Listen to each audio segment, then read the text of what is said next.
સુરતમાં ડિંડોલી વિસ્તારમાં ગઈકાલે રાત્રે જાહેર સ્થળ ઉપર જ તીક્ષ્ણ હથિયારો વડે મિત્રોએ એકની હત્યા કરી હતી. યુવક ઉપર એક સાથે અન્ય સાગરીતોએ મળીને હુમલો કરી દેતા ગંભીર રીતે ઈજા પહોંચાડી હતી, જેમાં 22 વર્ષીય યુવકનું મોત નીપજ્યું હતું.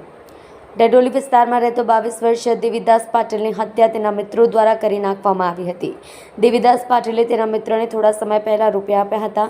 વારંવાર રૂપિયા માંગવા છતાં પરત ન મળતા તેમની વચ્ચે ઝઘડો ચાલી રહ્યો હતો. 4 આરોપીઓ આશુતોષ, ચેતન, અવિનાશ અને બાડા પાટીલની ધરપકડ કરી લીધી છે. જે સમયે હત્યા કરવામાં આવી હતી ત્યારે હજી અન્ય આરોપીઓ પણ આ ઘટનામાં સામેલ હોવાનું જાણવા મળી રહ્યું છે. જો કે અત્યારે પોલીસ દ્વારા પ્રાથમિક તપાસ કરતા 4 આરોપીઓની ધરપકડ કરીને તપાસ શરૂ કરી છે. ડીસીપી ભગીરથ ગઢવીએ જણાવ્યું હતું કે ઘટના થતાં જ તપાસ શરૂ કરી દેવામાં આવી હતી. દેવીદાસ પાટીલ નામના યુવકની પૈસાની લેતી દેતીમાં હત્યા કરવામાં આવી છે. મૃતકે આરોપીઓ અને 1.5 વર્ષ પહેલાં 10,000 રૂપિયા આપ્યા હતા, જે પરત માંગતા છેલ્લા ઘણા સમયથી ઝઘડા થયા હતા.